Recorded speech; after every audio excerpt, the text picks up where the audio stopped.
कशी बरी का? मजेत आहे ना? गणपतीला आली ना? मग करा हार चला.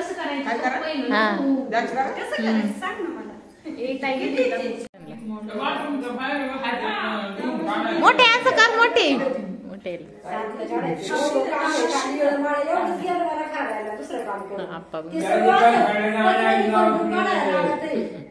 भिजाय घालायचं पहिलं पुढं असं भिजवायचं आणि मागून करायचं तेव्हा ते खालचं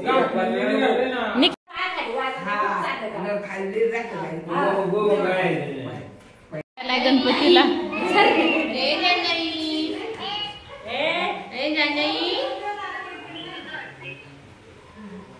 आप्पा लगेच उठला.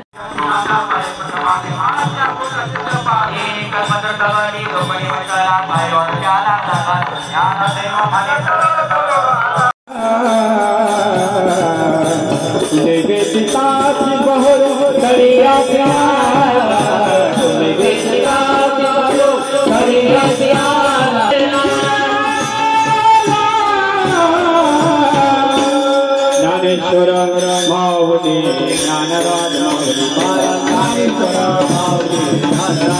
माऊली राधा कृष्ण गोपाल कृष्ण राधा कृष्ण गोपाल कृष्ण राधा कृष्ण गोपाल कृष्ण राधा गोपाल कृष्ण राधा कृष्ण गोपाल कृष्ण राधा गोपाल कृष्ण गोपाल कृष्ण राधा कृष्ण गोपाल कृष्ण राधा कृष्ण गोपाल कृष्ण. जय हो बाबा.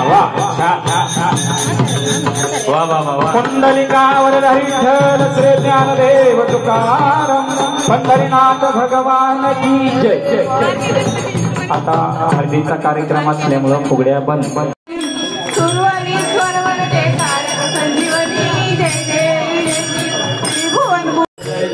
नवदवते विक्राळा ब्रह्मांडी माळा विषय कंठ काळा नेत्री ज्वाळा लावण्य सुंदर मस्तकी माळा हे दुनिया. तुकोबराय बघा तुम्ही शेख बघा तुकोबराय त्यावेळेस बाजार करत फिरायचे बाजार आणि जुन्नरला एकदा आले होते मिठाच्या गुणी घेऊन. कशाच्या? मिठाच्या. पण त्यावेळेस वाहन काय असायची? बैल. त्यांनी कशावर आणले होते ते गुणी? बैल. आणि जुन्नर मधल्या काही लोकांनी ओळखलं. इकडे त्या दिवशी मी दामणीला गेलो ना तर ती लोक म्हणजे इथलं जे राम मंदिर आहे तुकोबरा इथून गेले होते आणि तुकोबराने सांगितलं या मूर्ती या विहिरीत मध्ये आहेत आणि या मूर्ती तुम्ही काय करा बाहेर काढा त्याची तुम्ही स्थापना करा. आजही तुम्ही धामणी गावात मी साधारण महिन्यापूर्वी तिथं गेलो असेल. नाशिकला जशा काळाराम मंदिरामध्ये मूर्ती आहेत तशा मूर्ती महाराष्ट्रात धामणी सोडून मला दुसरीकडं कुठेही दिसल्या नाही. त्या स्वयंभू मूर्ती आहेत आणि त्या कुणी सांगितलेल्या आहेत?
बाजूला